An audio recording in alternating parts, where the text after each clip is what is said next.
Good morning बच्चों। BCom part third, paper first, कार्यात्मक प्रबंध। इसके हमने काफ़ी बिंदुओं का अध्ययन किया है। अब अगला बिंदु हमारा प्रशिक्षण के संबंध में ही है, जिसके बारे में हमने कल पढ़ा था, प्रशिक्षण की विधियाँ। तो पहली विधि हमने आपको बताई थी। प्रशिक्षण की जो पहली विधि है वो कार्य पर प्रशिक्षण है, on the job training methods. दूसरी है इसकी क्लासरूम ट्रेनिंग मेथड्स, मतलब कक्षा प्रशिक्षण। इसमें क्या किया जाता है वो देखिए। प्रशिक्षण की इस विधि के अंतर्गत एक विशेष विषय विशेषज्ञों का एक समूह को व्याख्यान देकर किसी विषय का सैद्धांतिक ज्ञान कराया जाता है। तो व्याख्यान विधि होती है कक्षा कक्ष प्रशिक्षण की एक उपविधि है, एक तरह से, या सहायक विधि है व्याख्यान विधि। तो इस विधि के अंतर्गत एक विशेषज्ञ व्यक्ति को एक समूह को व्याख्या देकर किसी विषय का गहन या विस्तृत सैद्धांतिक ज्ञान कराया जाता है, और कार्य प्रदर्शन, चित्र प्रदर्शन या मॉडल आदि के द्वारा भी विषय को समझाया जाता है और अंत में संदेहों का समाधान किया जाता है। तो इस विधि में कोई विशेष विषय होता है, उसके संबंध में भाषण के माध्यम से या जैसे भी उनको समझाया जाता है।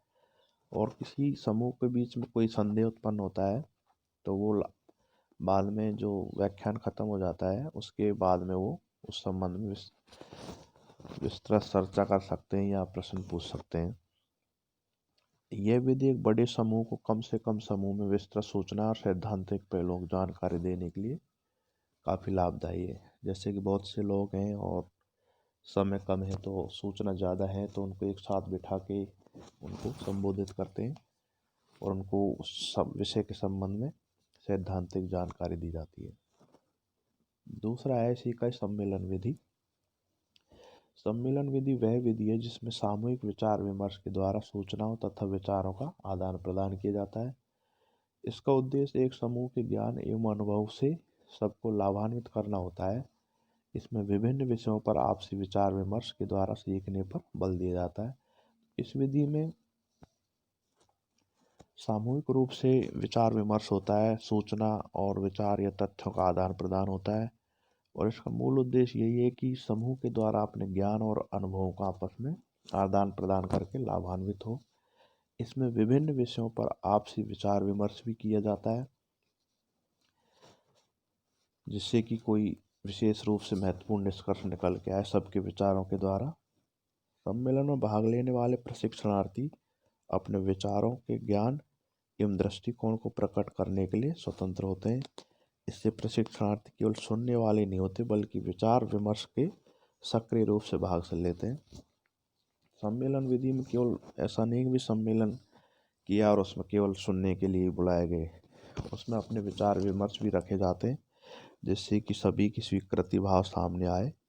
यदि किसी तरह कोई विरोधाभासी विचार है तो वो भी सामने निकल के आए। समूह परिचर्चा, गोष्ठी या परिसंवाद। प्रशिक्षण की इस विधि में किसी एक चयनित विषय पर पेपर प्रस्तुत करके उस पर विचार विमर्श प्रस्तुत किया जाता है।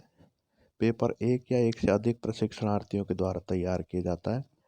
कई बार इस विधि के अंतर्गत एक सीमित संख्या में कर्मचारियों के समूह बना दिए जाते हैं, और इस समूह के सभी सदस्य अपने वरिष्ठ अधिकारी के मार्गदर्शन में निर्धारित विषयों पर विचार विमर्श करके एक सर्वमान्य हल ढूंढने का प्रयास करते हैं।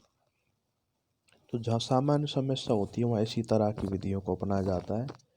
एक गोष्ठी का आयोजन किया जाता है या समूह चर्चा के द्वारा आपस में उनके ग्रुप बना दिए जाते हैं, और या फिर एक ही व्यक्ति किसी विशेष बात पर अपना पेपर प्रस्तुत करता है, अपनी बातों को अपनी कल्पना के आधार पर जो भी समस्या उन्हें दी गई है, अपने विचार शक्ति सूचनाओं के आधार पर उस पेपर में सारी चीज़ें वो लिख के लाते हैं, और उन पर फिर विशेष रूप से चर्चा की जाती है, जिससे कि सर्वमान्य हल निकालने का प्रयास किया जाता है। सामान्य समस्याओं के समाधान में ये बहुत उपयोगी है।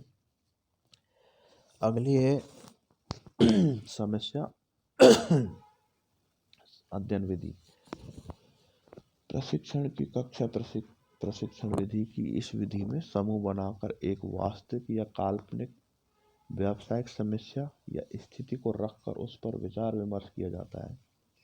तो समस्या समाधान अध्ययन विधि में क्या किया जाता है कि प्रशिक्षण की कक्षा में प्रशिक्षण विधि के दौरान समूह बना लेते हैं, ग्रुप बनाकर एक जो एक्चुअल प्रॉब्लम्स होती हैं या कोई एक्चुअल कंडीशन होती है या फिर कोई काल्पनिक समस्या को जो व्यवसाय में सामने आ सकती है उसकी यथास्थिति को बनाकर उस पर विचार विमर्श किया जाता है और समस्या समाधान के लिए विभिन्न प्रकार के विकल्प प्रस्तुत किए जाते हैं। उन सभी विकल्पों का विश्लेषण करके तुलना की जाती है और सर्वसम्मति से श्रेष्ठतम विकल्प का चयन किया जाता है। यहाँ एक प्रशिक्षक विचार विमर्श का निर्देशन भी करता है जिससे कि किसी प्रकार की असंगतता उत्पन्न नहीं हो। तो समस्या अध्ययन विधि में भी यही होता है कि किसी समस्या का काल्पनिक खाका तैयार किया जाता है कि किस तरह से कोई समस्या आ सकती है और हम उस पर कैसे कार्य करेंगे, किस तरह से उसका समाधान ढूंढेंगे। तो वहाँ विभिन्न प्रकार के विकल्प सामने आते हैं, तो उन विकल्पों पर भी चर्चा की जाती है और जो सर्वमान्य विकल्प होता है एक तरह से उसी को ही मान्य किया जाता है, जो श्रेष्ठतम विकल्प उसका चयन किया जाता है।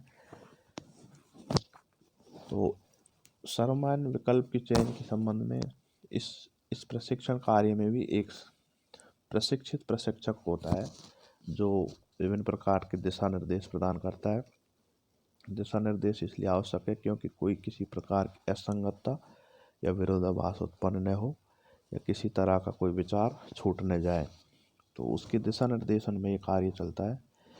तो यह विधि विश्लेषणात्मक चिंतन तथा समस्या समाधान योग्यता को विकसित करती है, यानी किसी भी परेशानी है उसका एनालिसिस करो और फिर एनालिसिस के बाद में जो भी ऑप्शन सामने आते हैं उनमें जो सबसे नियरेस्ट और महत्वपूर्ण है, श्रेष्ठतम विकल्प है एक तरह से, उसको स्वीकारें।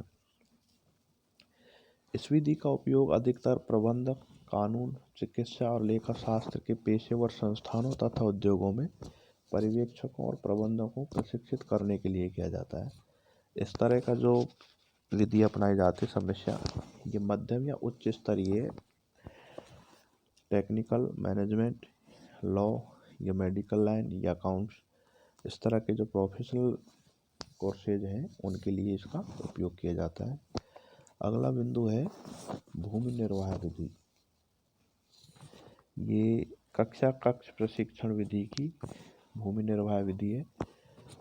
प्रशिक्षण की इस विधि में प्रशिक्षणार्थियों को नाटकीय तौर पर विभिन्न पद सौंपे जाते हैं तथा फिर उन्हें अपनी भूमिका निभाने को कहा जाता है। भूमिका निर्वाह केवल अभिनय मात्र से करना होता है। उदाहरण के लिए प्रशिक्षणार्थी में किसी एक को विक्रय अधिकारी बना देते हैं, किसी को विक्रय पर्यवेक्षक बना देते हैं और उनको विक्रय कार्य की भूमिका सौंप दी जाती है और फिर समस्या को हल करने के लिए कहा जाता है। तो उस जगह पर वो अपने अपने विचारों की कल्पनाओं के आधार पर अपने समाधान प्रस्तुत करते हैं और अपनी भूमिका निभाते हैं। इस कार्य के लिए एक योग्य और प्रशिक्षक की आवश्यकता भी होती है जो दिशा निर्देश देता रहता है ताकि किसी तरह की कोई त्रुटि वहाँ उत्पन्न न हो और अगर कोई हो तो उसके प्रति सजगता बरती जाए। तो यह एक एक्टिंग की तरह है कि जो कोई पद दिया जाता है तो उस पर आप कैसे कार्य करोगे, तो वो अपने भाव, अपने विचारों के आधार पर वो वहाँ अभिनय करता है ताकि दूसरों को समझने का भी प्रयास मिलता है। इसमें दूसरे को समझने को अवसर मिलता है किस तरह से कार्य किए जा सकते हैं। तो ये कक्षा कक्ष प्रशिक्षण विधि की 5वीं विधि थी। अब अगली विधि जो हम पढ़ेंगे वो प्रबंध के प्रशिक्षण विधि होगी।